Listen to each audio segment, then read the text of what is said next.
Unfortunate accident. Maxwell Reed, CEO of Reed Pharmaceuticals, announced to the cabin as scalding coffee blistered the arm of the 12-year-old black boy beside him. He saw a child who didn't belong in first class, not Jamal Williams, winner of the National Young Scientist Award. What Reed didn't realize was that the flight attendant Victoria Chen had seen the deliberate tilt of his cup, the smirk he couldn't hide. As he prepared to enjoy the boy's humiliation, Reed was oblivious that Victoria wasn't just a service worker. She was a woman whose sense of justice was about to make him the subject of her own incident report. The morning had started with such promise. Kendra Williams beamed with pride as she and her 12-year-old son Jamal boarded the cross-country flight to San Francisco. This wasn't just any trip. Jamal had won the National Young Scientist Award for his innovative burn treatment research, beating out thousands of applicants from across the country. His project had caught the attention of Stanford University scientists who had invited him for a special tour of their laboratories. Kendra, a single mother who worked 2 jobs to support Jamal's education, had splurged on first-class tickets as a celebration of her son's achievement. "Mom, look at these seats. They're like spaceships," Jamal whispered excitedly as they found their assigned places. His dark eyes wide with wonder at the spacious leather seats that reclined into beds. Kendra smiled, savoring her son's joy and thinking how deserved this moment of luxury was. For a boy who spent most weekends studying while his peers played video games, the warm glow of their perfect moment began to fade as they settled in furtive glances from other first-class passengers, created an invisible barrier around them. A middle-aged woman clutched her purse tighter as Jamal passed by. An elderly gentleman raised his eyebrows at the flight attendant as if to question their presence. Though no words were spoken, the message was clear. People like them didn't belong in first class. Victoria Chen, the lead flight attendant with 15 years of experience, noticed the subtle shift in cabin atmosphere, immediately half Asian American herself. Victoria had developed a sixth sense for tension. Born of prejudice, she made a point to greet Kendra and Jamal with extra warmth, complimenting the boy on his NASA t-shirt while offering pre-flight beverages. "What are we celebrating today?" Victoria asked kindly, noting the excitement dancing behind Jamal's shy exterior. "My son just won the National Young Scientist Award." Kendra answered, her voice carrying just enough volume to be heard by nearby passengers. "He's being honored at Stanford tomorrow." The announcement had different effects across the cabin. Some passengers softened their expressions.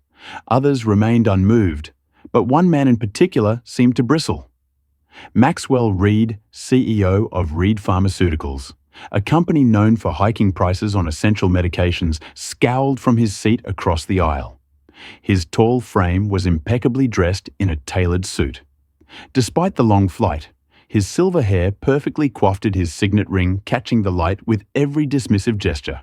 As boarding completed and the doors closed, Reed summoned Victoria with an imperious snap of his fingers. "Excuse me?" he said, loudly enough for nearby rows to hear. "I've paid $20 C00 for these seats. I believe there must be some mistake with the passenger manifest." Victoria's professional smile remained fixed. "I'm sorry, sir. Is there a problem with your seat?" Reed leaned closer, lowering his voice, but not enough to prevent Jamal from hearing. "I don't think those people belong in this section. Surely they're supposed to be in economy. Can you check their tickets?" The words landed like slaps. Kendra stiffened beside her son, placing a protective hand on his arm. Jamal's excitement drained away, replaced by the familiar weight of being seen as less than. "Sir," Victoria replied evenly, "all our passengers are seated according to their purchased tickets. This section is full, as is the entire aircraft. We'll be taking off shortly." Reed's face darkened with barely contained fury. He wasn't accustomed to being denied, especially by service workers. "Do you know who I am?" he demanded, voice rising. "I could buy this entire plane if I wanted. I fly this route weekly and have never had to sit next to." He cut himself off, but his glance toward Jamal and Kendra completed the sentence. Victoria maintained her composure, as she'd been trained to do. "I understand, Mr. Reed. Unfortunately, we simply have no other available seats, perhaps on your next flight." We can ensure preferred seating arrangements as Victoria moved away to help other passengers.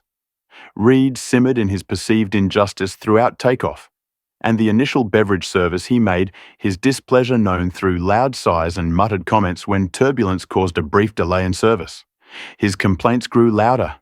If you people can't handle serving properly, perhaps you should find different employment. The tension in the first-class cabin continued to build as the flight progressed. Jamal tried to distract himself with his scientific journal. But each page turn felt weighted by Reed's glaring presence.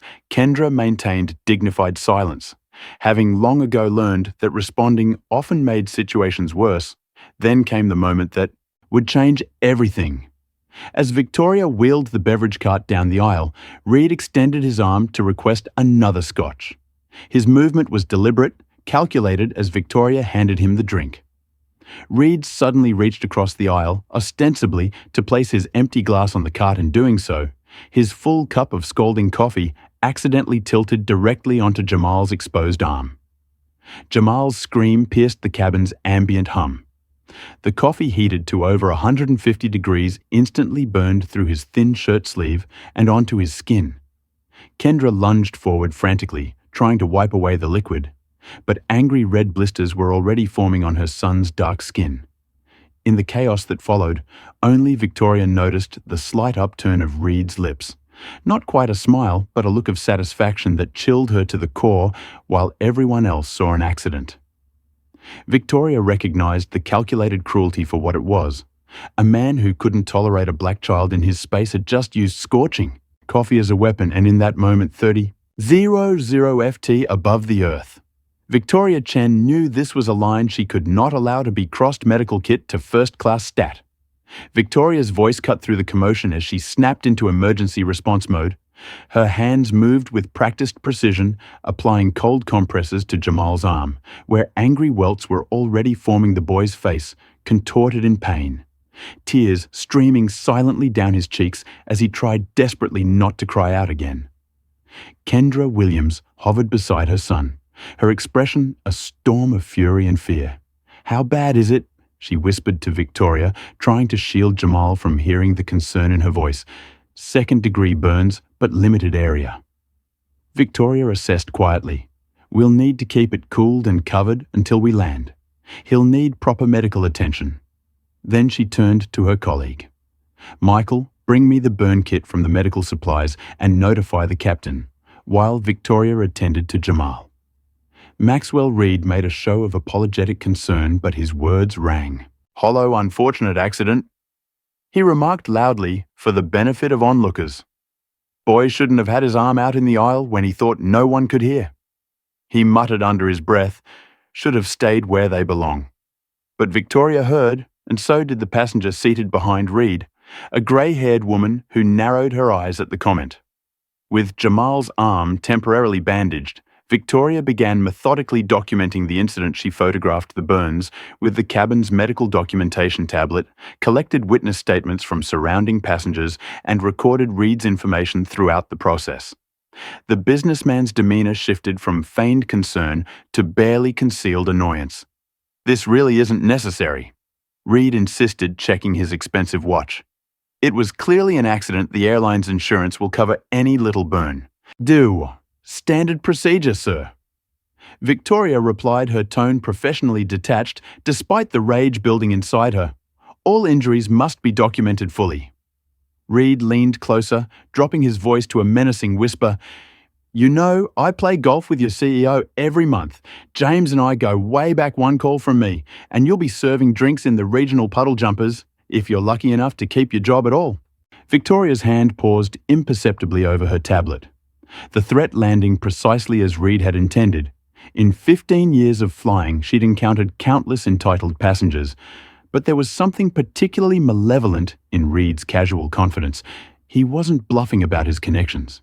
A quick glance at his passenger profile confirmed his Platinum Elite global status and special handling notifications. Meanwhile, the first-class cabin had subtly divided. Some passengers whispered sympathetically about Jamal, while others seemed to side with Reed, nodding at his explanations of an unfortunate accident. A businessman across the aisle even chuckled at one of Reed's remarks about oversensitivity these days. As Victoria returned to check on Jamal's bandages, Kendra pulled her aside. "That wasn't an accident," she stated firmly, her voice low but intense. "I saw his face before he did it. He looked right at Jamal and then deliberately tilted his cup." "I know," Victoria confirmed quietly. "I saw it too. And I've documented everything." Kendra's eyes glistened with unshed tears. Will it matter? Men like him, they never face consequences. Before Victoria could respond, her attention was drawn to Reed, who had pulled out his phone. Despite the in-flight restrictions, he was typing furiously. His face illuminated by the screen's glow as he bypassed the airlines, paid Wi-Fi login using what appeared to be a corporate override code. Sir, Victoria approached him. "All cellular devices must remain in airplane mode during the flight." Reed barely glanced up a corporate exemption. He replied dismissively, flashing an executive membership card. "Emergency business communication." As Victoria moved back toward Jamal and Kendra, she overheard Reed's hushed phone conversation. "James, it's Max. I need you to handle something on my current flight." Victoria returned to Kendra, determination hardening her features. "I promise you," she said. Clasping the mother's trembling hands, "Justice will be served. Your son deserves that, and I won't let this go. What would you do if you witnessed such blatant racism at 30? Siwa FT, would you speak up or stay silent?" Comment number 1. If you believe Maxwell Reed deserves serious consequences for his actions. Or number 2. If you think Victoria should just focus on her job and not get involved, don't forget to hit that like button. If you believe in standing up against injustice wherever it happens, and subscribe to hear how this shocking confrontation continues. Do you think Victoria's job is now at risk because of Reed's connections? How far should someone go to defend a child being targeted? And what would you do if your child was in Jamal's position? 30 minutes after the incident, Victoria knocked on the cockpit door. Captain David Harrington, a 25-year veteran with salt and pepper hair, and the calm demeanor of someone who had navigated both stormy skies and airline politics, looked up from his instruments. "We have a situation in first class?" Victoria explained, outlining the coffee incident, the documented burns and her concerns about Reed's deliberate actions. The captain rubbed his jaw thoughtfully. "What are you suggesting, Chen, where 3 hours from landing in San Francisco protocol allows for flight diversion in cases of assault?" Victoria stated, "I believe this qualifies. We could land in Denver, have him removed by airport police." Captain Harrington frowned. "That's a major decision affecting hundreds of passengers' flight schedules, connections over spilled coffee. The company won't look kindly on that, especially with someone of Reed's status involved. It wasn't spilled coffee. Captain, it was an assault on a child." Victoria insisted, her professional veneer cracking slightly. "I've been flying long enough to know the difference between an accident and deliberate action. And I've been flying long enough to know that diverting a flight needs rock-solid justification." Harrington countered, "We're talking thousands of dollars potential lawsuits and explanations to the FAA." Victoria felt her hope deflating. The captain wasn't wrong about the bureaucratic nightmare that would follow a diversion. Then, what do you suggest we can't just pretend nothing happened? Document everything. According to protocol, we'll alert ground authorities in San Francisco to meet the flight. They can decide if further action is warranted. The captain's tone made it clear this was his final decision. Victoria returned to either cabin. Frustration simmering beneath her professional expression, when she informed Kendra of the captain's decision, disappointment clouded the mother's face. "So we just sit here for 3 more hours with the man who assaulted my child?" Kendra whispered fiercely, "while he makes phone calls to cover his tracks." "I'm sorry," Victoria said, genuine regret in her voice, "but the authorities will meet us in San Francisco. They'll take statements, assess Jamal's injuries, and nothing will happen." Kendra interrupted, years of experience with systemic injustice evident in her tone. "By the time we land, he'll have lawyers and airline executives smoothing everything over people like us. Don't get justice against people like him." Her words struck something deep within Victoria. Memories surfaced of her Chinese-American father being passed over for promotions, despite his brilliance of her own experiences with passengers who requested American flight attendants of the countless small indignities she'd learned to swallow for the sake of peace. "Look at him." Kendra continued, nodding toward Reed, who was laughing on his phone, completely unconcerned about the damage he'd caused. "He's not worried at all. He knows the system protects him."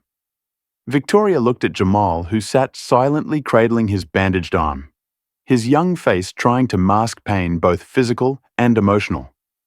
The joy she'd seen earlier when he boarded had been completely extinguished.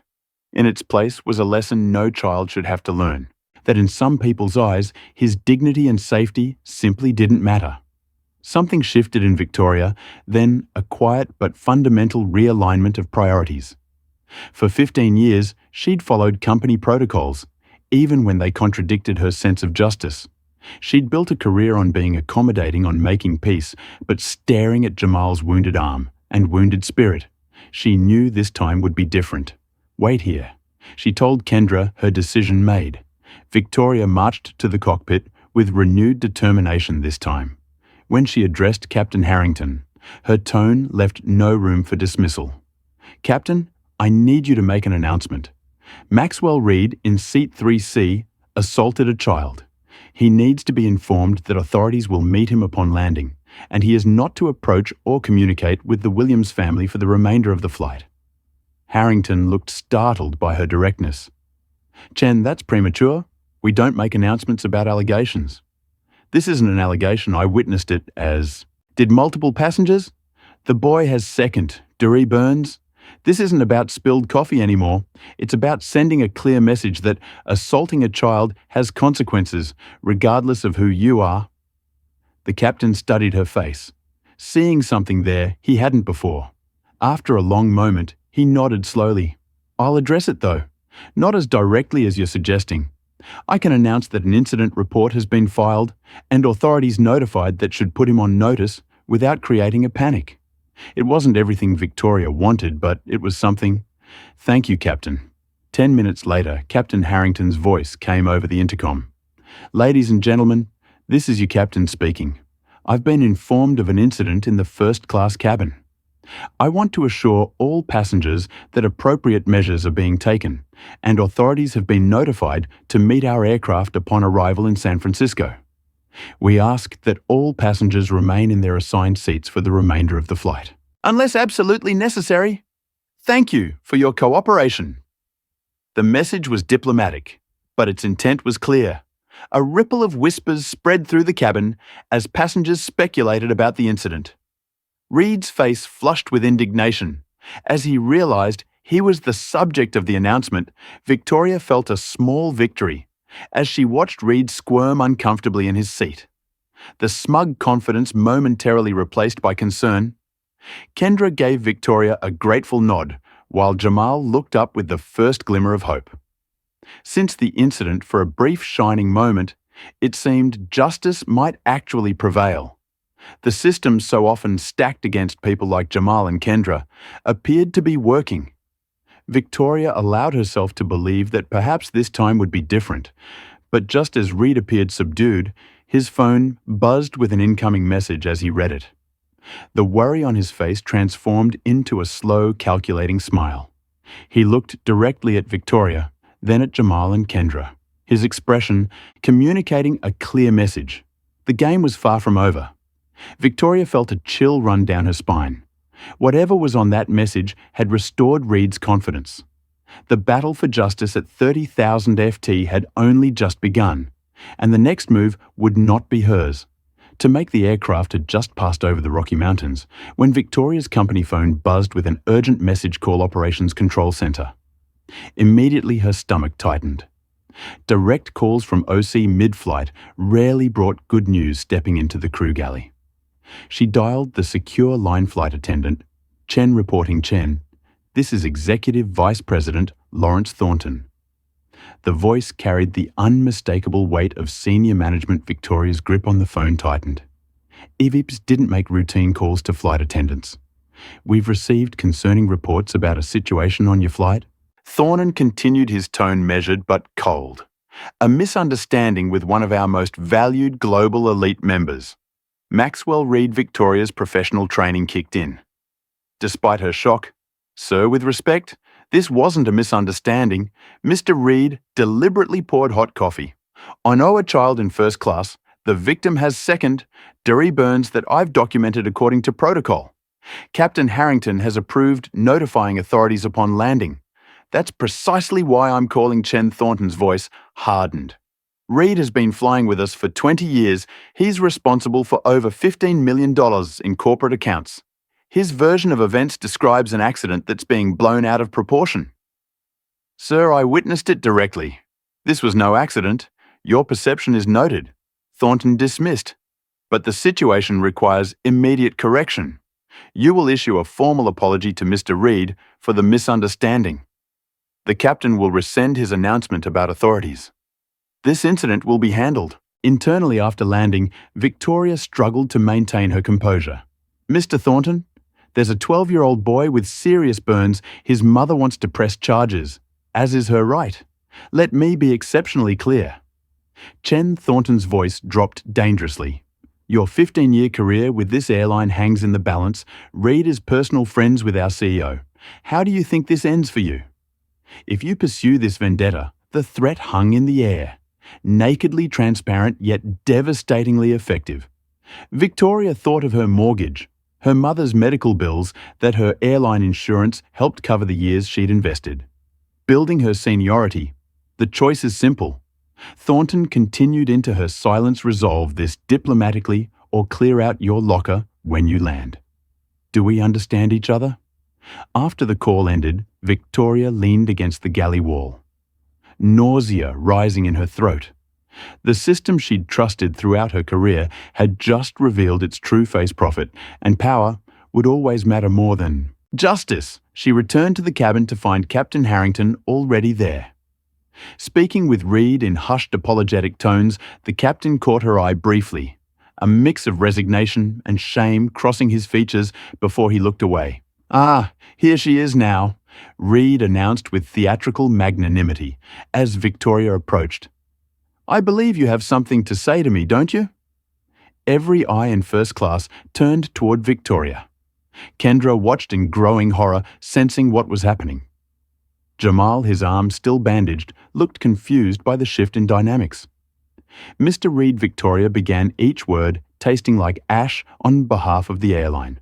"I apologize for the misunderstanding regarding the beverage service incident. We regret any inconvenience this may have caused you." Reed's smile widened, victory gleaming in his eyes. "Apology accepted, though. I think your tone could use some work. Doesn't sound particularly sincere to me."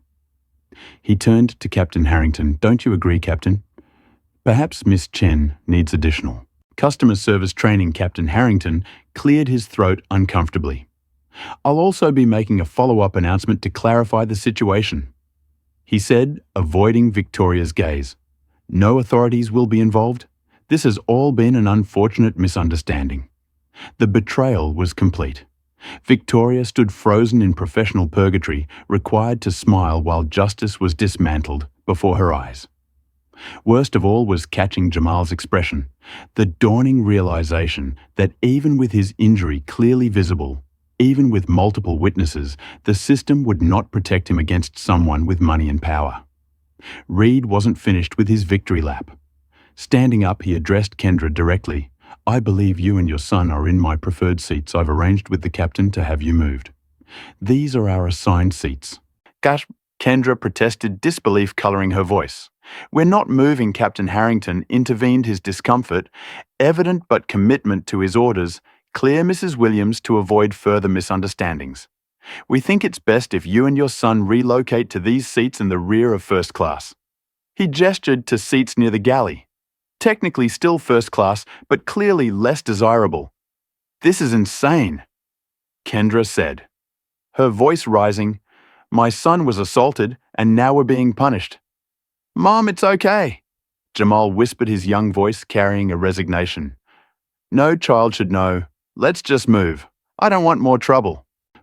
Those simple words, The sound of a child learning to expect injustice broke something in Victoria's heart. She watched helplessly as Kendra and Jamal gathered their belongings and moved to the reassigned seats, Reed smirking as they passed to complete the humiliation. Captain Harrington's voice soon came over the intercom. "Ladies and gentlemen, I wish to clarify my earlier announcement. The incident I referenced was simply a misunderstanding that has been resolved. No further action will be taken, and no authorities will be meeting our aircraft. We apologize for any concern this may have caused." Victoria noticed several passengers taking out their phones recording the unfolding drama. Despite in-flight restrictions, the story was already spreading beyond the confines of the aircraft passengers, using the plane's Wi-Fi to share what they were witnessing. As Victoria retreated to the galley to compose herself, her colleague Michael whispered, "They'll destroy you if you fight this, Reed's gotten. Attendants fired before." The warning was unnecessary. Victoria had already seen the machinery of power grinding into motion, crushing any hope of justice beneath its wheels. For the first time in her career, she questioned everything about the profession she'd once loved, a profession that now demanded she apologize to a man who had deliberately harmed a child, simply because his wallet was thick enough to make right and wrong irrelevant. The question now hanging in the recycled cabin air was stark and unavoidable. What would she choose, security or justice, career or conscience? The path of least resistance or the harder road of standing up against a system designed to protect the powerful? As Reed lounged comfortably in his expanded selection of seats, sipping the champagne Victoria had been ordered to serve him as part of the apology package, the answer began to crystallize in her mind. Victoria was restocking the galley when she felt a presence behind her. Turning, she found herself face to face with an elderly African-American gentleman she recognized from seat 4B. His expression was grave but kind. "Mrs. Chen." "Is it?" he asked quietly.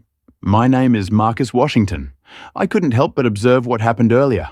I want you to know you're not alone in what you witnessed." Victoria glanced around nervously.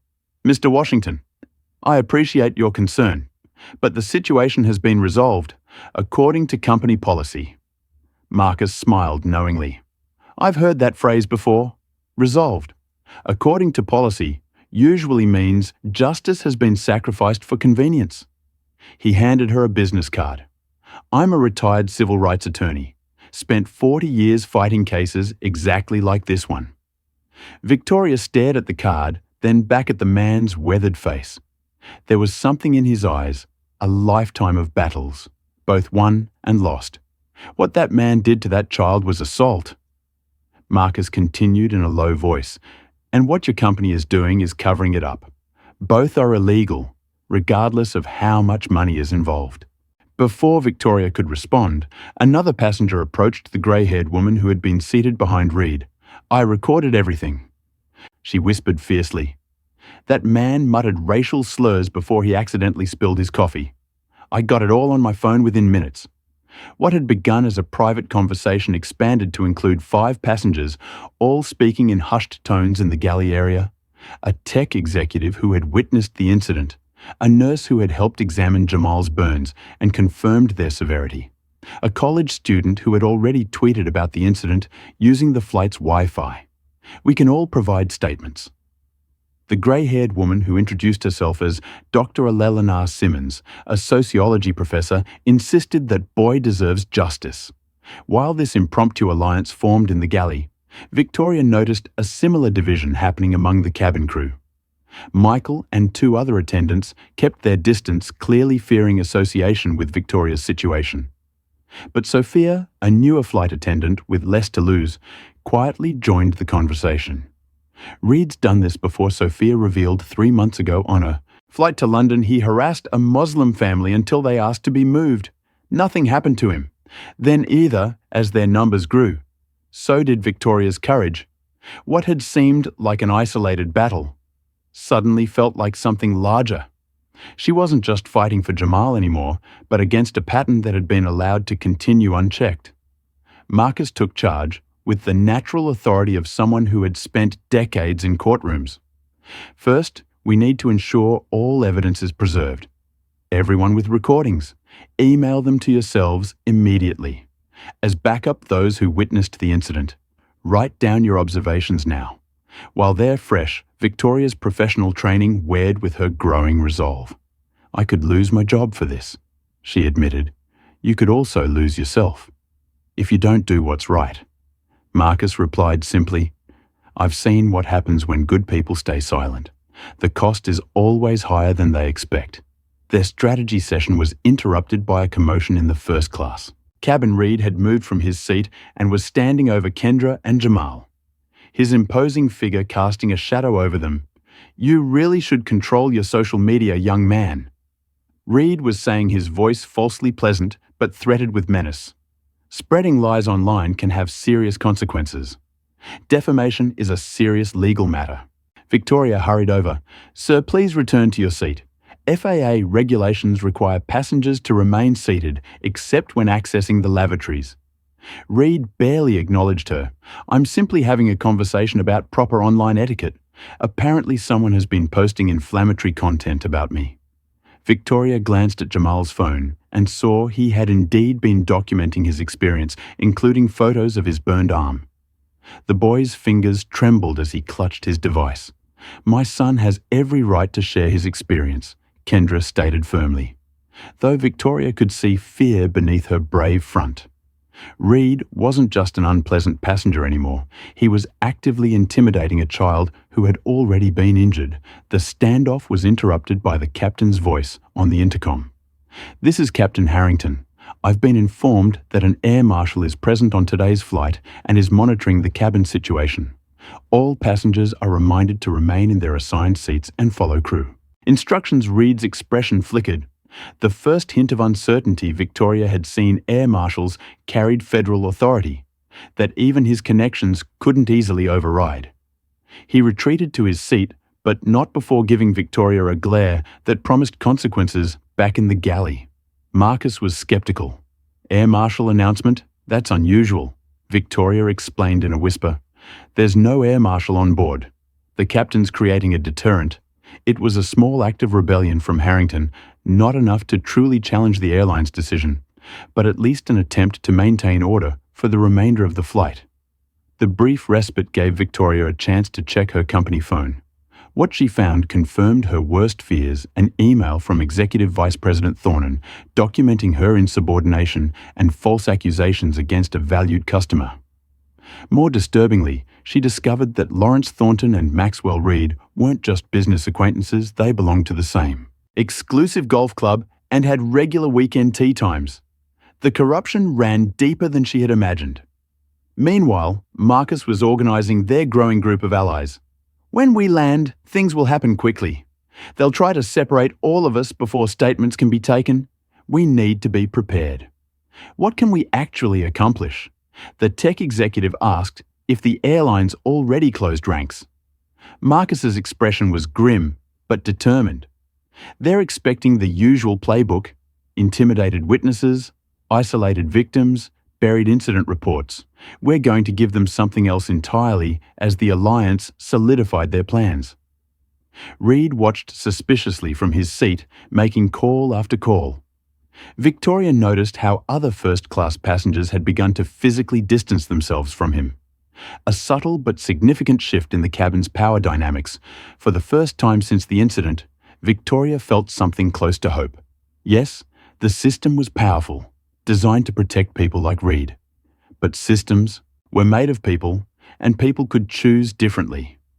The question now was whether enough people would make that choice when it truly mattered. Have you ever witnessed injustice and had to decide whether to speak up or stay silent? Comment number 1. If you believe Victoria and her new allies will succeed in bringing Reed to justice, or number 2, if you think the powerful will protect their own. As usual, don't forget to hit that subscribe button.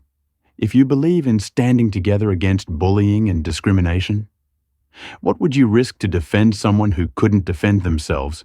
Would you put your career on the line like Victoria?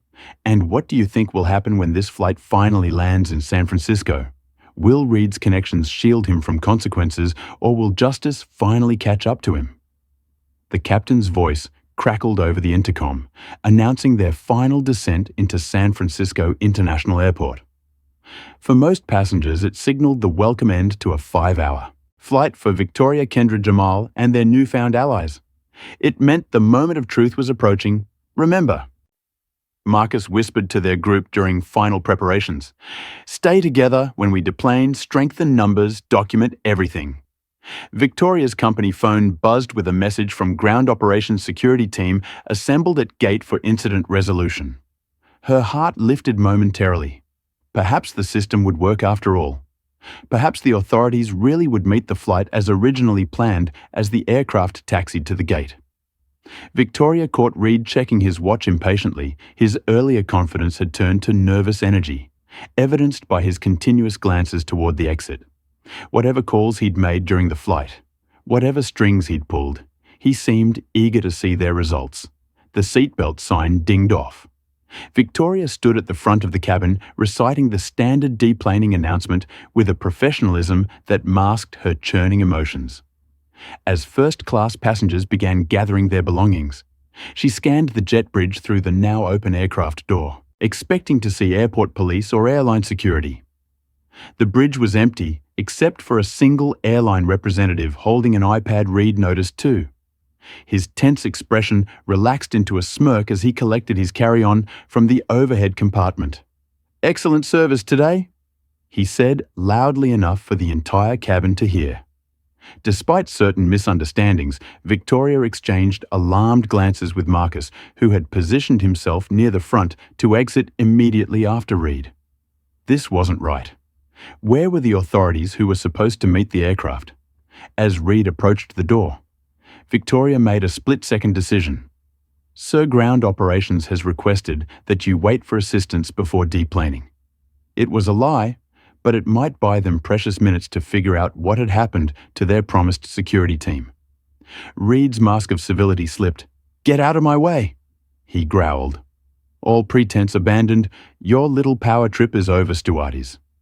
The deliberate use of the outdated diminutive term was clearly meant to put her in her place.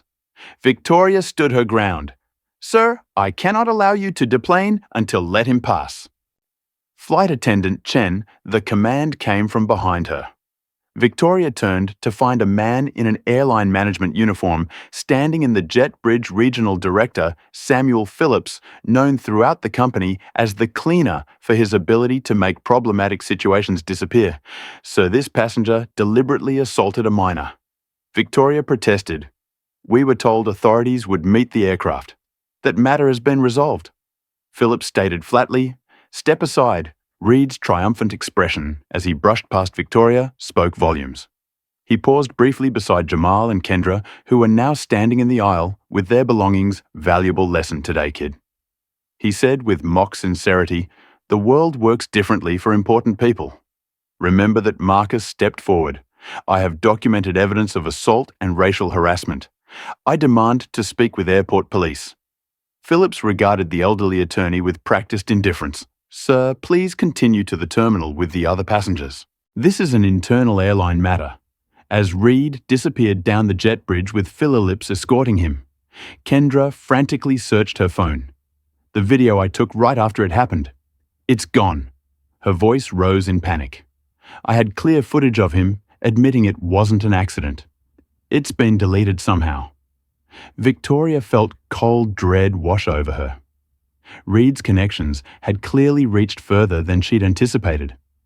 They weren't just avoiding consequences, they were actively erasing evidence. Marcus attempted to follow Reed, but was suddenly intercepted by 2 airport security officers. "Sir, you've been randomly selected for additional screening," one announced, blocking his path. "Random? I don't think so." Marcus challenged, immediately recognizing the tactic. "I'm a retired federal attorney. You have no grounds to detain me." "Not detaining, sir, just a routine check. Please come with us." The strategic removal of their strongest ally was clearly no coincidence. Reed's influence was systematically dismantling their coalition, picking them off one by one. Victoria made a desperate decision as Kendra and Jamal attempted to deplane next. She physically stepped in front of them, creating a barrier between them and the exit. Miss Chen Phillips warned from the jet bridge, "You are obstructing the deplaning process. These passengers require medical attention." Victoria insisted, loudly aware of the many phones now recording the scene. "A minor has been injured on this flight due to the deliberate actions of another passenger, and I cannot in good conscience allow them to exit without proper documentation of those injuries." Phillips's expression hardened. "Flight Attendant Chin, you are hereby suspended, effective, immediately pending investigation for violation of company policies." The words hit like physical blows, but Victoria didn't move. "I understand, sir. Please document that I am refusing on the grounds of passenger safety, as is my legal obligation under FAA regulations." Two more men in airline management uniforms appeared behind Phillips. "Remove her from the aircraft." Phillips ordered them escort her to HR for processing. As the men took Victoria by the arms, Jamal watched in horror. Another adult who had stood up for him facing consequences before his eyes. The lesson being taught was unmistakable power protects power, and those who challenge it will be crushed. "It's going to be okay," Victoria called to Kendra and Jamal as she was led away. "Find Marcus Washington. Don't let them separate you." But her voice was lost in the commotion as passengers pushed forward to exit. Victoria caught one last glimpse of Jamal's face, confusion, giving way to a resignation no child should ever have to feel, before she was escorted down the jet bridge away from the aircraft. In the terminal, she saw Reed being whisked through a private security entrance, bypassing the regular exit channels where any authorities might have been waiting. He glanced back once, catching her eye with a look of smug triumph that said, "Everything you never had a chance," as Victoria was marched toward the airlines. Administrative officers, her employee badge already confiscated. She wondered if she had miscalculated everything. The system designed to protect the powerful was working with ruthless efficiency. Reed would walk away unscathed. Her career was likely over. And worst of all, Jamal and Kendra had been left alone, abandoned by the very institutions meant to protect them. What she couldn't know, as the administrative office door closed behind her, was that dozens of cell phones throughout the aircraft had been recording. And despite the airline's best efforts at containment, the first videos were already beginning to upload 6 hours after flight. 1382 landed in San Francisco. Maxwell Reed was enjoying a martini in his penthouse suite at the Fairmont. All thoughts of the unfortunate incident fading from his mind, his phone buzzed with a text from Lawrence Thornton's situation handled attendant, suspended, considerate, resolved. Reed smiled, satisfied with how efficiently his connections had neutralized the threat. People in his position understood the rules of power. When problems arose, you simply applied the right pressure in the right places. That flight attendant would never work in the industry again. A message had been sent, order maintained at that exact moment. 22 Me South, in a modest airport hotel room, Victoria. Chen sat on the edge of a bed staring at her own phone in disbelief. What had begun as a trickle was becoming a flood, despite the airline's attempt to suppress evidence and silence. Witnesses' videos from Flight 1382 were surfacing across social media platforms at an exponential rate. The most damning footage came from Dr. Elena Simmons, the sociology professor who had been seated behind Reed. Her recording captured his muttered racial slurs before the accident, his deliberate movement as he tilted the coffee cup, and most crucially, his satisfied expression afterward. Within hours, the hashtags Coffee Bigot and Justice for Jamal were trending nationwide. Victoria's phone rang. It was Marcus Washington. "Have you seen what's happening?" he asked without preamble. "It's everywhere, I've been watching." Victoria replied, still processing the rapid turn of events. "How did you get my number?" "Your colleague Sophia. She's part of what's happening too. Half your flight crew has come forward with statements the airline's damage control is already failing." A notification interrupted their conversation. A news alert from a major network disturbing video shows executive assaulting black child on flight airline accused of cover-up. The story was growing. Leg's internet sleuths had already identified Maxwell Reed as the CEO of Reed Pharmaceuticals, a company already controversial for price gouging. Essential medications, his corporate profile, contact information, and history of donations to questionable political causes were being shared alongside the videos. The court of public opinion was in session, and the evidence was damning. Victoria felt a momentary surge of vindication, but her thoughts quickly returned to Jamal and Kendra. "Have you been able to contact the Williams family? Are they safe?" "They're with me now." Marcus assured her, "I've agreed to represent them pro bono. We're preparing to file charges against both Reed and the airline in the background." Victoria could hear Kendra's voice rising in disbelief. "They're saying, what? Let me see that." Marcus sighed heavily. "You should know the airline has released a statement. They're claiming the video has been taken out of context and that there was no evidence of intentional wrongdoing by any party. They're also," he hesitated, "they're also what—" Victoria pressed. "They're painting you as an unstable employee with a history of overreacting to passenger interactions. They've leaked selected portions of your personnel files suggesting you were already on probation." Victoria's blood ran cold. It was a complete fabrication. Her record was spotless, but the airline was clearly deploying every weapon in its arsenal to discredit her and contain the damage. The character assassination campaign continued throughout the evening as the airline's PR team worked overtime. An email sent to all loyalty program members described the incident as a minor accident, exaggerated by a disgruntled employee facing performance issues.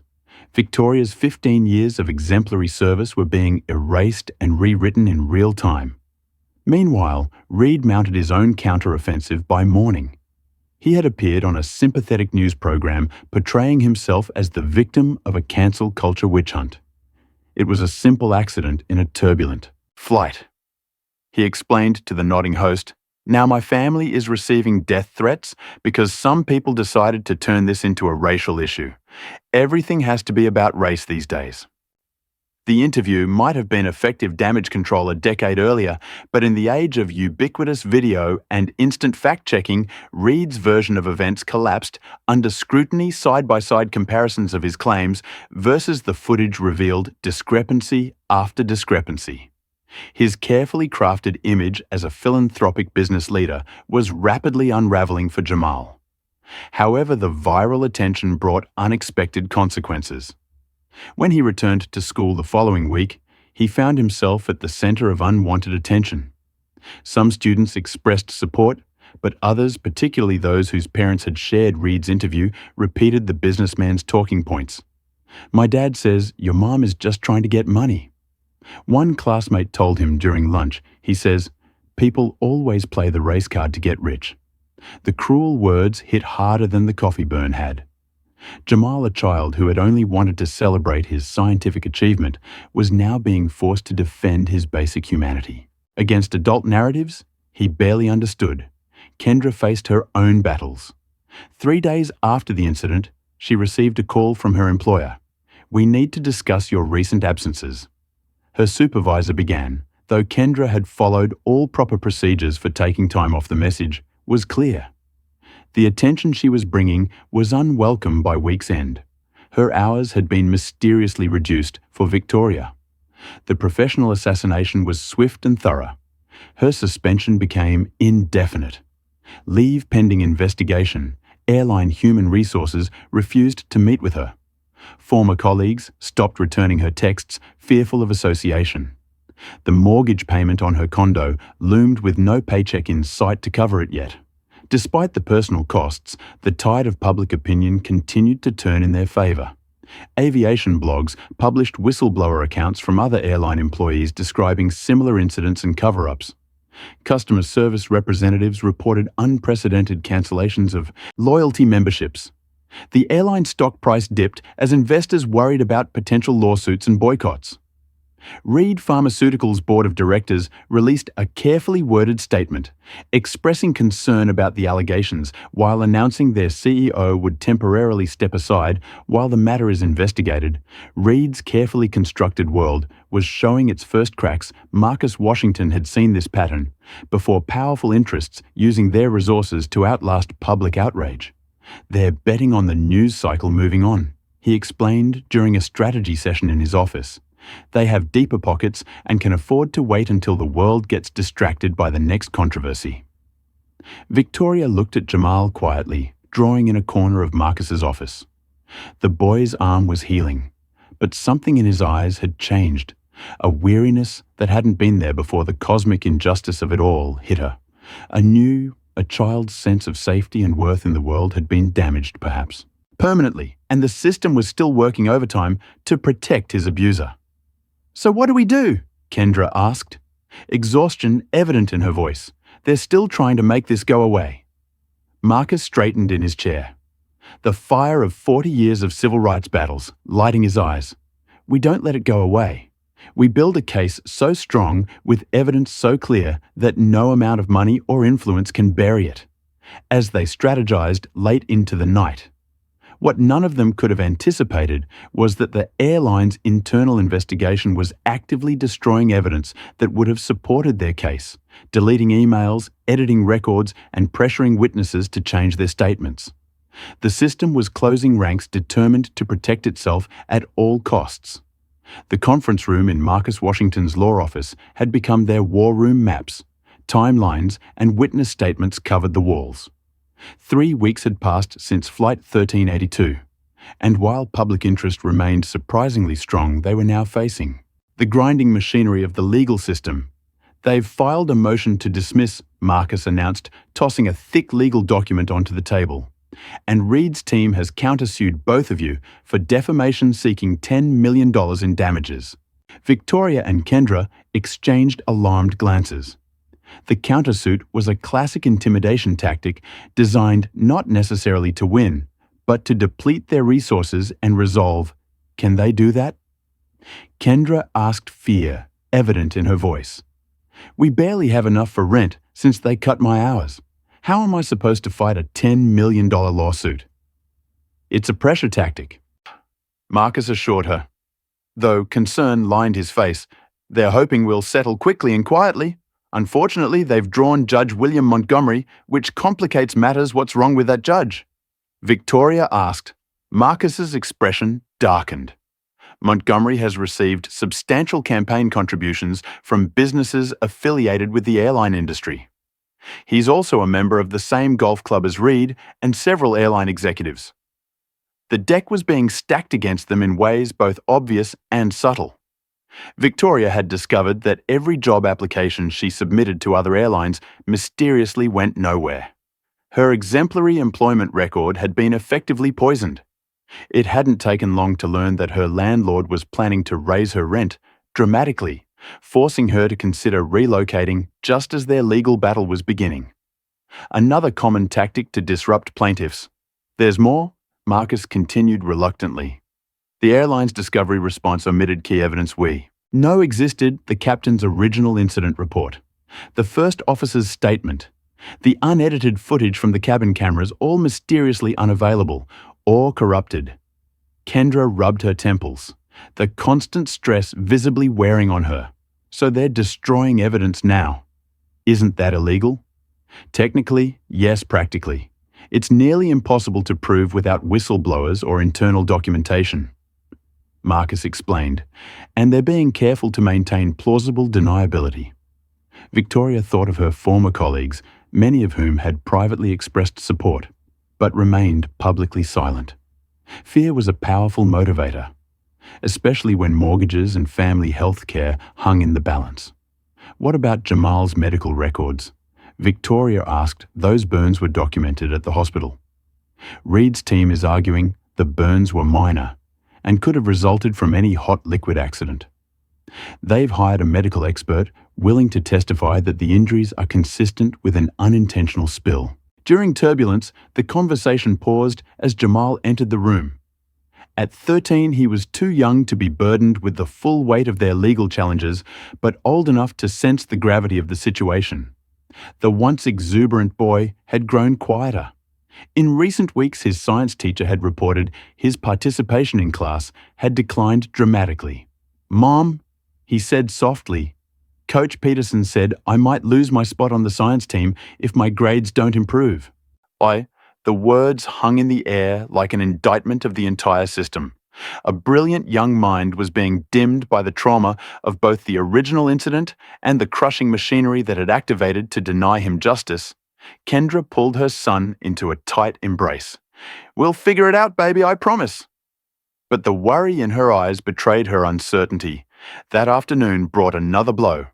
Marcus received a call from the managing partner of his former law firm, where he still maintained consulting privileges and access to research resources. "I'm sorry, Marcus," the voice on the speaker said, "but we've been approached by several major clients who have concerns about your involvement in the Reed case. They're threatening to take their business elsewhere." Marcus, who had faced down segregationists and corrupt officials throughout his storied career, seemed to age years in that moment. "You're pulling my access because your corporate clients are uncomfortable with a child seeking justice. It's not that simple." The partner hedged, "These relationships represent millions in billable hours. The firm can't risk it is exactly that simple." Marcus interrupted, "You're choosing money over justice. At least have the courage to say it plainly." After ending the call, Marcus sat heavily in his chair. "Without those resources, our research capacity just got cut by 2-3. The walls were closing in from all sides that evening.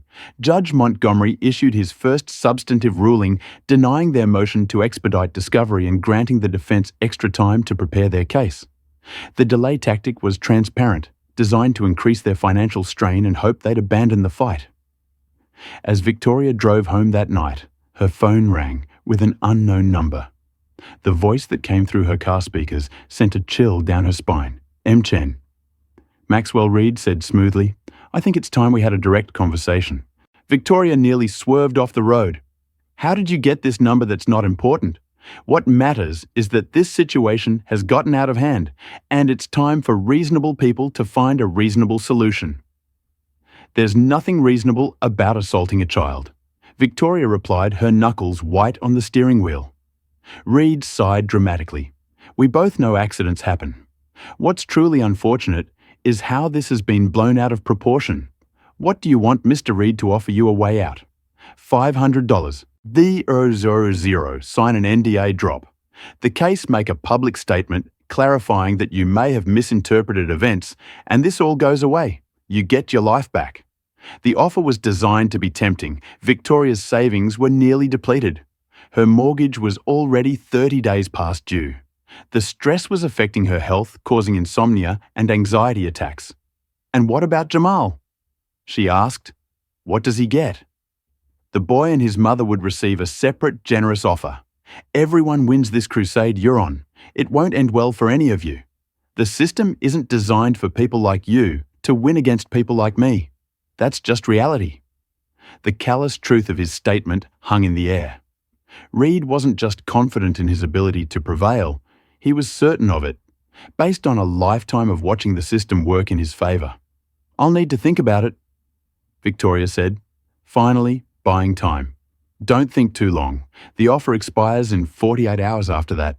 We continue dismantling what's left of your reputation, and financial stability, choose wisely." The yucca call ended, leaving Victoria alone with an impossible choice. Take the money and betray the truth, or continue a fight that increasingly seemed unwinnable. When she shared the conversation with Marcus and Kendra the next morning, their reactions were divided. "It's blood money," Marcus said firmly, "and the NDA would permanently silence all of you. The pattern would continue." Kendra looked torn, her eyes moving to Jamal, who was falling behind on homework at a nearby table. "But what if this is the best outcome we can get? Jamal needs stability, not a years-long legal battle." The ethical dilemma before them was agonizing. The justice system theoretically existed to correct such wrongs, but in practice it often served those with the resources to manipulate it. Did principle matter more than pragmatism? When a child's well-being hung in the balance as the 48-hour deadline approached, they gathered again in Marcus's office to make their decision the weight of the system. A raid against them had never felt heavier. Judge Montgomery had just denied another critical motion the airline had released internal findings. Clearing all employees of wrongdoing, Reed's PR team had successfully shifted much of the narrative toward portraying him as the victim of a social media mob. "Before we decide," Marcus said gravely, "there's one more thing you should know." He pushed a document across the table, a notification that the case had been reassigned to a different courtroom judge. Montgomery recused himself. Victoria asked, a glimmer of hope in her voice. No, Marcus replied. He was removed. Apparently someone sent the Judicial Ethics Committee evidence of Montgomery having private meetings with airline attorneys after being assigned our case. Kendra leaned forward. Who would have that kind of evidence, or the power to make the Ethics Committee act so quickly? Marcus shook his head. I don't know, but whoever it is, they've just given us a fighting chance as justice. Only for those who can afford it. Would you take the settlement money or keep fighting against overwhelming odds? Comment number 1. If you believe Victoria Kendra and Jamal should accept Reed's offer and move on with their lives. Or number 2, if you think they should continue fighting for justice. No matter the cost, don't forget to subscribe. If you believe in standing up against injustice, even when the system is rigged. Have you ever faced a situation where doing what's right seemed impossible against powerful opposition? And who do you think provided the evidence that got the biased judge removed from their case? Could there be allies working behind the scenes that our heroes don't even know about the reassignment of their case? Briefly kindled hope, but that flame was quickly extinguished when the new judge Eliza Harmon dismissed their lawsuit on a procedural technicality during their first hearing. The plaintiff failed to exhaust all available administrative remedies before filing this action. Judge Harmon stated, reading from a prepared opinion, that suggested the decision had been made before they'd even entered the courtroom. Additionally, the employment contract signed by Ms. Chen specifically mandates arbitration rather than litigation for workplace disputes. Marcus was on his feet immediately. Your Honor, this is not merely a workplace dispute. We have documented evidence of assault against a minor, followed by corporate conspiracy to conceal that assault judge. Harmon's expression remained impassive. The court finds that the alleged incident falls within the scope of matters covered by the arbitration clause case. Dismissed without prejudice, the gavel strike echoed through the courtroom like a physical blow. Victoria looked across the aisle where Reed's legal team exchanged satisfied smiles. They had known this was coming. Somehow, they had reached this judge too. In the courthouse hallway, Victoria received the message she had been dreading for weeks. Mrs. Chen, this is Margaret from Airline Human Resources. I'm calling to inform you that following our internal investigation, your employment has been terminated effective immediately. You'll receive official documentation by mail. No hearing, no opportunity to present her side. 15 years of service ended with a 40-second phone call. Victoria leaned against the wall, momentarily unable to speak, as the finality of it washed over her. The cascading effects continued throughout the day. Kendra received notice that her medical insurance claim for Jamal's burn treatment had been denied, citing insufficient documentation of injury origin. The bills, already stretching into thousands of dollars, would now fall entirely on her shoulders that evening. As they gathered in Marcus's increasingly bare office, he had been forced to downsize due to lost clients. The full weight of their situation became impossible to ignore. They were not just losing, they were being systematically crushed by a machine designed to protect wealth and power at all costs. They're destroying us piece by piece, Kendra said, quietly staring at the mounting stack of bills and legal notices. My landlord just doubled my security deposit requirement. After reviewing my application, the school principal called about Jamal's concerning behavior. He apparently drew pictures about the incident during art class. Victoria nodded grimly. My mortgage application was denied. Apparently, I'm now a credit risk. Despite my perfect payment history, and every job application I've submitted has been rejected, even positions I'm overqualified for. Marcus, who had been uncharacteristically quiet, finally spoke. My contact at the federal prosecutor's office was reassigned yesterday. The person who replaced him has already declined to look into our evidence of evidence tampering. The room fell silent as the magnitude of what they were facing sank in. This wasn't just about money or legal tactics anymore. The system itself, courts, banks, schools, employers, was functioning as designed, protecting those with power by gradually suffocating those without it. I saw Reed on television yesterday. Victoria said bitterly. He was hosting a charity gala, talking about his company's commitment to lifting up disadvantaged communities. The hypocrisy is stunning. That's how the game works. Marcus replied suddenly, looking every one of his 74 years. He continues his life of privilege while we battle for basic dignity. The final blow came later that night, when Marcus received a call from his youngest daughter, a rising attorney at a prestigious firm.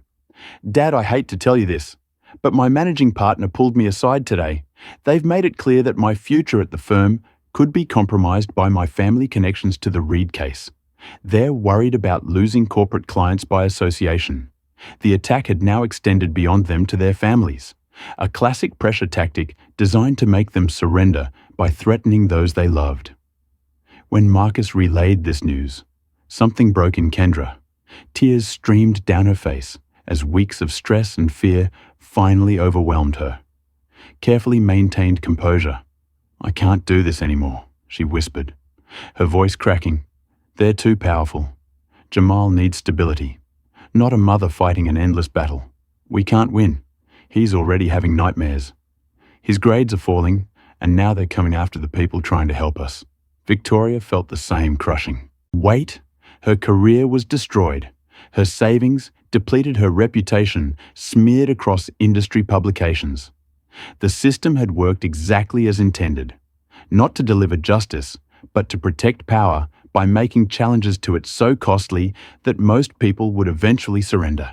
Even Marcus, who had fought impossible battles throughout the civil rights era, seemed defeated.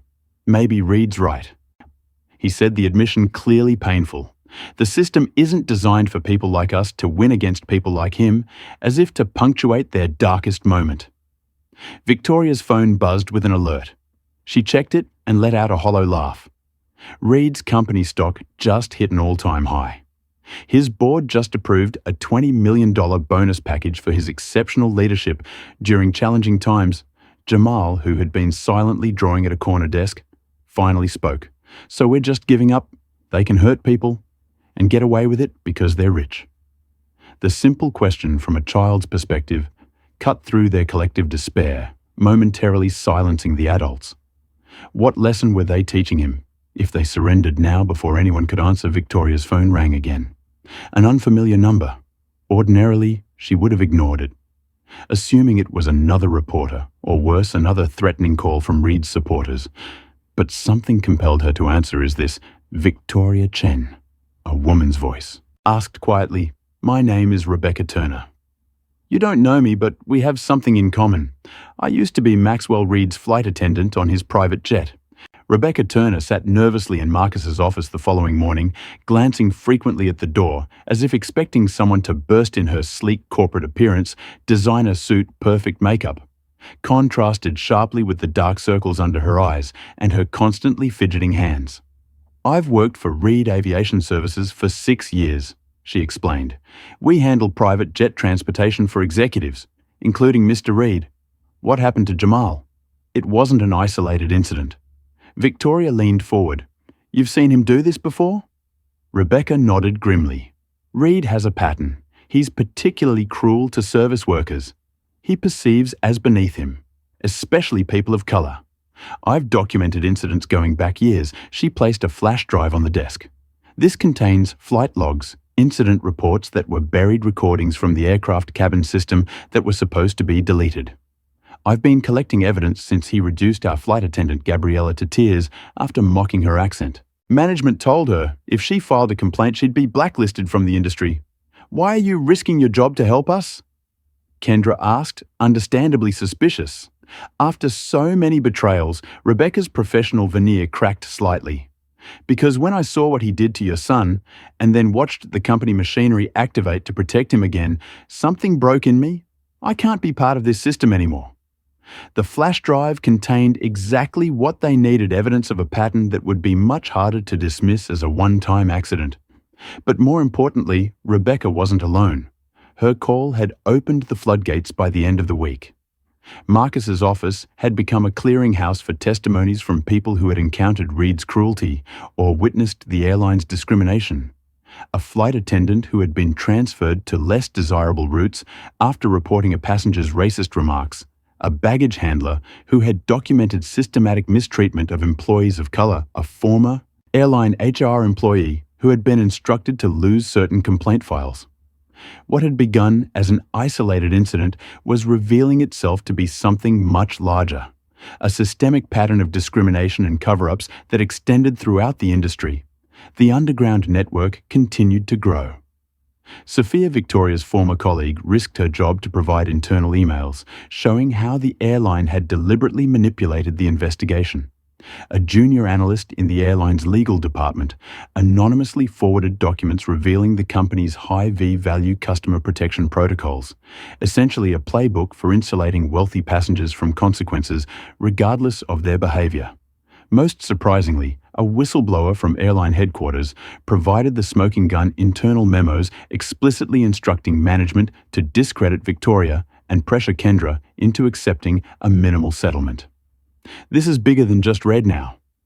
Marcus explained during a strategy session, we're looking at an industry-wide pattern of discrimination and retaliation that changes everything about our approach. Victoria nodded thoughtfully. So instead of fighting Reed directly, we target the system that protects him. Marcus finished. We build a class action case around discriminatory practices in the airline industry. Reed becomes just one example of a much larger problem. The shift in strategy brought an unexpected result: the attention of the Federal Aviation Administration's Civil Rights Division. What had been dismissed as a personal dispute was now being examined as potential systematic violations of federal anti-discrimination laws as word spread of the federal interest. More whistleblowers came forward. Flight attendants shared stories of being instructed to give preferential treatment to certain passengers based on race or appearance. Customer service representatives revealed how complaint systems were designed to discourage and dismiss reports from minority passengers.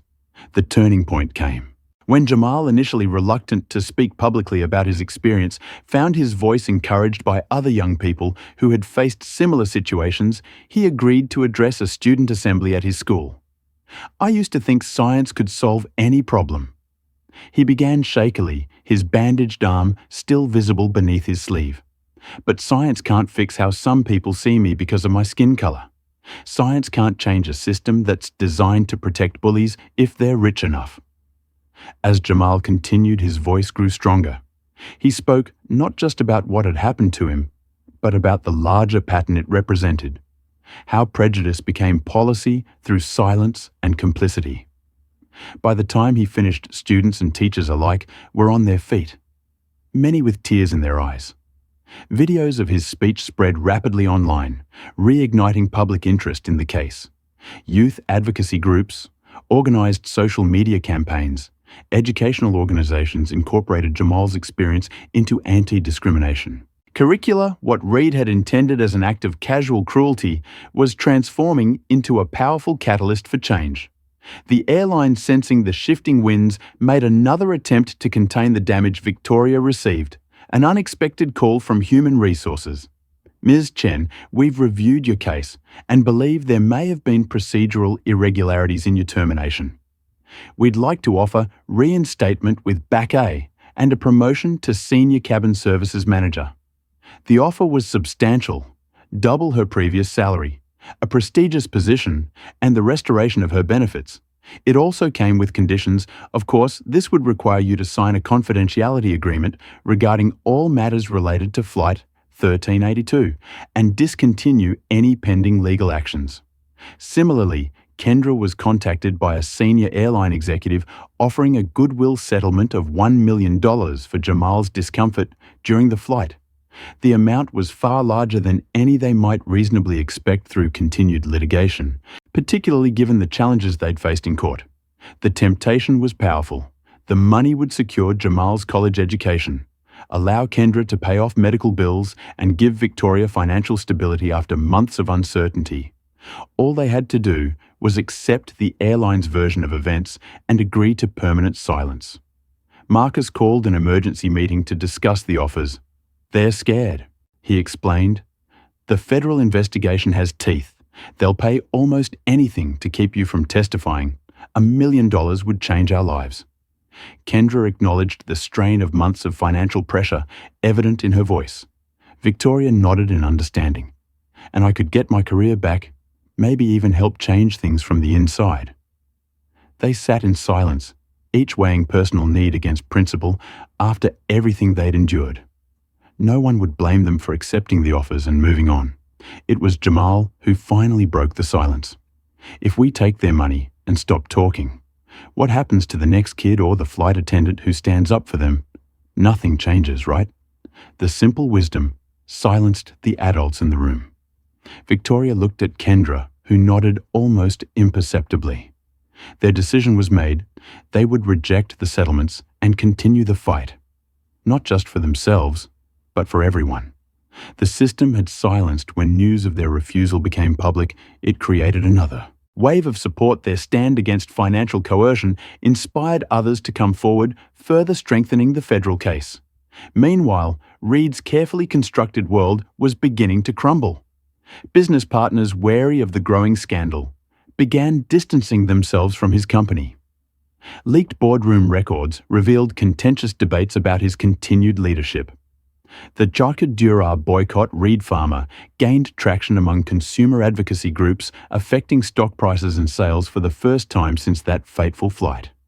The balance of power was shifting. The system designed to protect the powerful was facing something it couldn't easily dismiss: a coalition of voices too numerous and too determined to be silenced.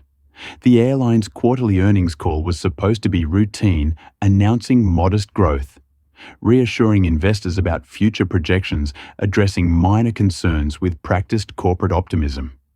Instead, CEO James Whitfield found himself facing unexpectedly hostile questions from major institutional investors. Can you explain the 28% drop in first-class bookings this quarter? Demanded a representative from Global Investments Group. How will the company address the ongoing federal investigation into discriminatory practices? Pressed another. What specific policy changes are being implemented to prevent future incidents, like Flight 11382? The questions continued relentlessly, each more pointed than the last. By the time the call ended, the airline stock had dropped 11%. The financial pain had finally gotten the attention of those with the power to force change, shareholders concerned about their returns. An emergency board meeting was called. That same evening, for the first time since the incident, the discussion wasn't about containing the PR damage or discrediting victims. It was about genuine accountability. This is no longer just a legal problem, the chief financial officer explained grimly. It's becoming an existential threat to our business model. The boycott is spreading. Corporate clients are cancelling contracts. We're hemorrhaging premium customers. The board's chairman, who had initially supported the aggressive tactics against Victoria and the Williams family, now faced the financial reality. What are our options? At this point, we need to get ahead of this. The newly hired crisis management consultant advised full transparency, public accountability, significant policy changes, and most importantly, direct engagement with the affected parties across town. Maxwell Reed faced his own reckoning. Reed Pharmaceuticals board had called an emergency session following the withdrawal of 3 major institutional investors. The company has lost $400 million in market value since this began. The lead director stated bluntly, "Customers are abandoning our products. Doctors are prescribing alternatives. The hashtags for boycott Reed Pharma is affecting sales across all product lines." Reed scoffed his arrogance on Dynashed. Despite the mounting evidence of damage, this will blow over. It always does. People have short memories. Not this time, the director countered, sliding a folder across the table. This is the preliminary report from our external investigators. The findings are disturbing. Multiple incidents, documented patterns of behavior, consistent with what Ms. Chen and the Williams boy alleged for the first time. Uncertainty flickered across Reed's face. He had built his empire on the assumption that money could solve any problem, that his position rendered him effectively untouchable. The possibility that there might be consequences had never seriously entered his calculations. The board has voted.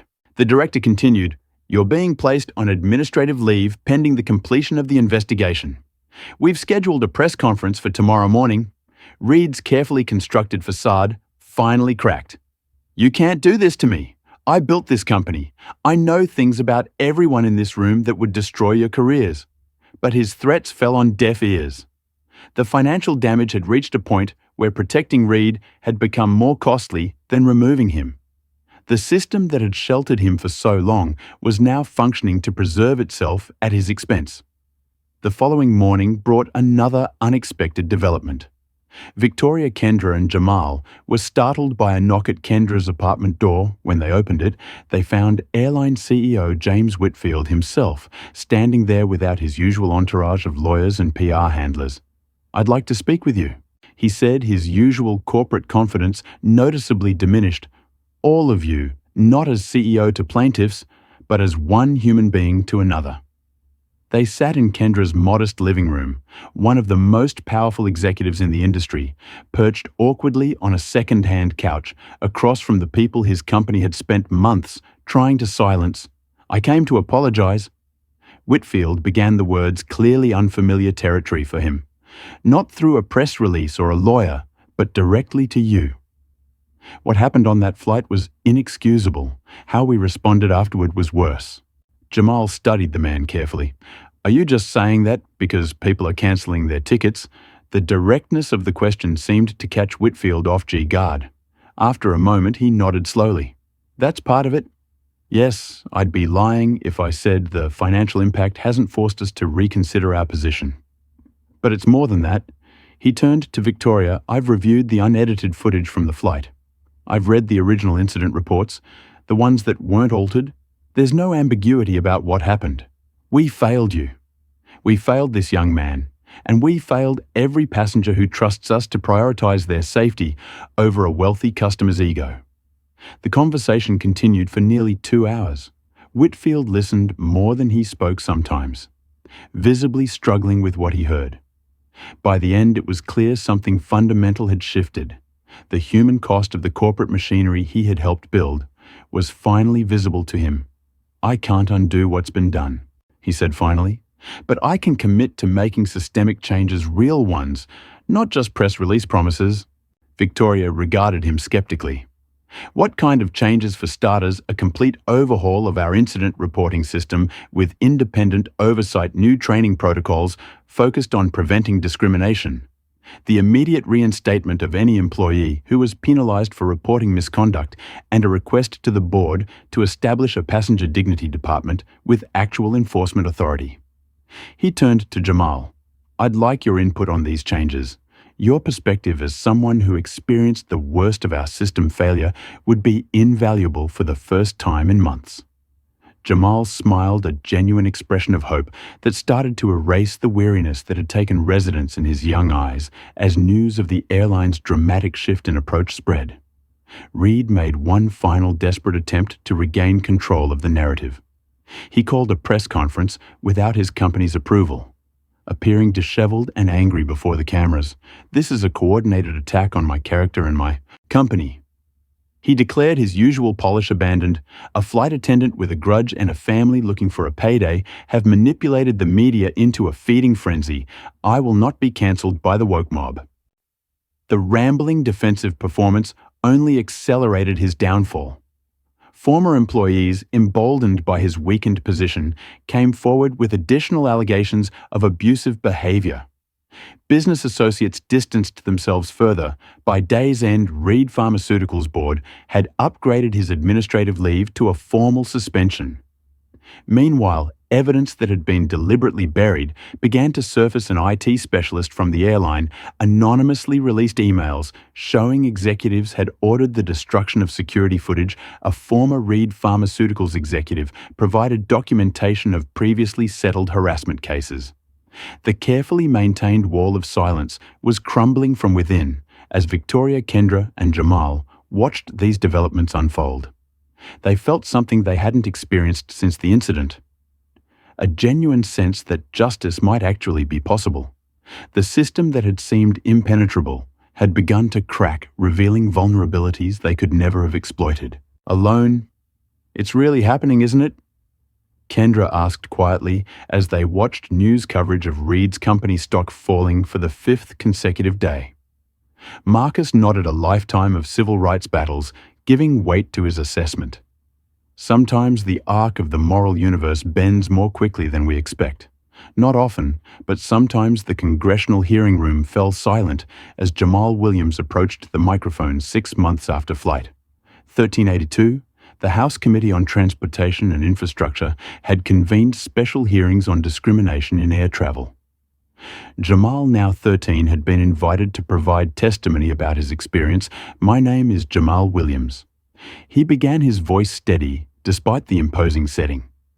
"Last year, I won the National Young Scientist Award for developing a chemical compound that helps burn victims heal with less scarring. I was on my way to be recognized for that achievement when a man decided I didn't belong in first class because of how I look." The chamber remained absolutely silent as Jamal recounted his experience, not just the incident itself, but the aftermath, the initial denial of justice, the systematic attempts to silence him and his family, the lesson he had nearly learned about how little his dignity mattered in the face of wealth and power. But that's not the end of the story. Jamal continued, his confidence growing. People stood up. Ms. Chen risked everything to tell the truth. Other airline employees came forward with their own stories. Passengers shared videos. People I'll never meet cancelled their tickets and demanded change. Several committee members were visibly moved. Even those who had initially seemed skeptical found themselves leaning forward, caught by the moral clarity of a child describing a system that had failed him, and then unexpectedly begun to correct itself. "I used to think justice was automatic," Jamal concluded. "Now, I know it takes work. It takes courage. Sometimes it takes sacrifice, but it's worth fighting for because without it, none of the other promises we make to each other matter." When he finished, the room erupted in applause.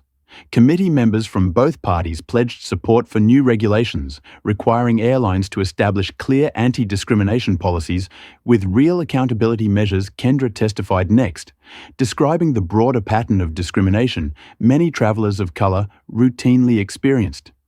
Then Victoria took the stand, detailing the internal mechanisms designed to protect high V-value customers regardless of their behavior. "The problem isn't just individual bigotry," she explained. "It's how our corporate systems are designed to shield it from consequences. When profit is the only value that matters, human dignity becomes negotiable." The hearings continued for a 3 days with testimony from industry executives, civil rights experts, and dozens of passengers and employees who had experienced similar incidents. By the final gavel, it was clear that substantive change would follow the airline. Industry, sensing the shifting political winds, announced preemptive measures, new training requirements, transparent reporting systems, and independent review boards. Victoria's former employer went further, implementing what they called the Williams Standard for passenger conduct, clear enforceable rules that applied equally regardless of ticket price or status. Victoria herself had received a different kind of vindication. Following her congressional testimony, she had been approached by the newly appointed Secretary of Transportation. "We're establishing an Office of Travel Equity and Passenger Dignity." The Secretary explained, "We need someone with both industry experience and demonstrated commitment to these principles.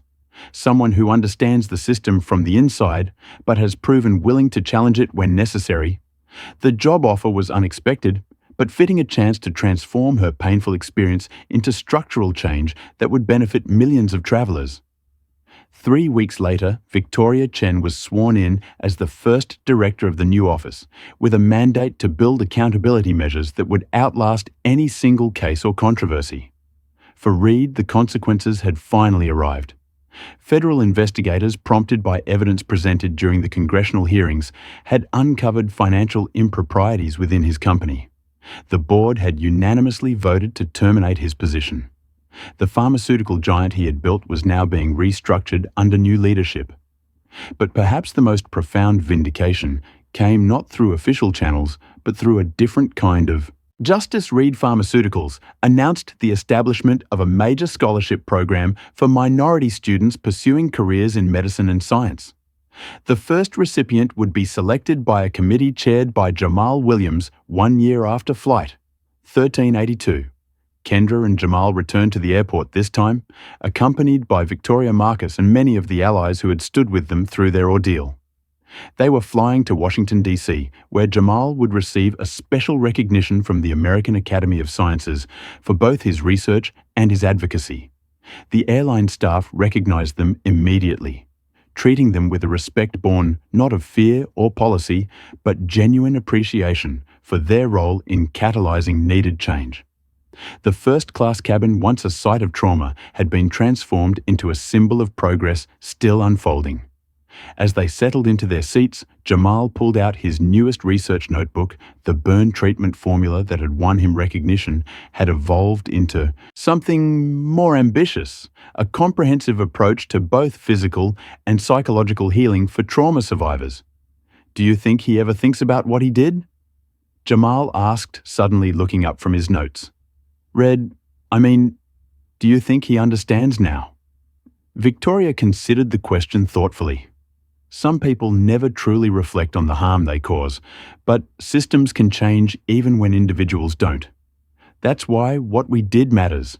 It wasn't just about one man facing consequences, but about changing the structures that protected him. Kendra squeezed her son's hand. "You helped make that happen. Your voice mattered."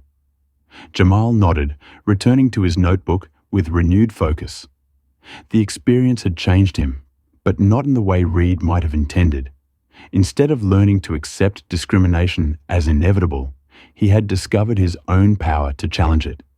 The burns had healed, leaving scars that would fade with time, but the determination to transform pain into purpose that would remain as the aircraft climbed above the clouds. Victoria thought about the long journey that had brought them to this moment. The system wasn't perfect. Justice remained imperfect and incomplete. But something fundamental had shifted, proving that even the most entrenched power structures could be moved when enough people refused to accept the status quo. The flight attendant approached with pre-takeoff beverages, serving every passenger with equal courtesy, regardless of appearance or status.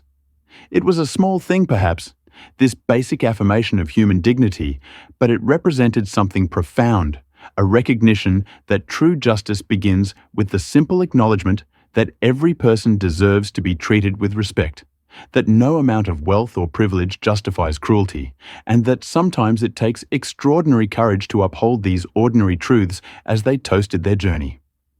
Both the literal flight ahead and the longer path behind them. Jamal smiled, not the cautious, guarded expression he had adopted during their ordeal, but the full, unrestrained smile of a child who had discovered that the world, despite its flaws, could still bend toward justice when brave people insisted that it must. This powerful story reminds us that justice rarely comes easily in a world where systems are designed to protect the privileged, when Maxwell Reed deliberately poured scalding coffee on young Jamal. He expected his wealth and connections to shield him from consequences, as they had many times before. The initial response confirmed his expectations. Victoria suspended evidence buried and witnesses intimidated. Yet this story teaches us that even the most entrenched power structures can be transformed when enough people refuse to accept injustice. Victoria's courage sparked a movement that ultimately revealed not just one incident, but an entire pattern of discrimination that demanded addressing. She showed that sometimes true integrity means sacrificing security for what's right. Kendra and Jamal's resilience illustrates that dignity is worth fighting for even against overwhelming odds.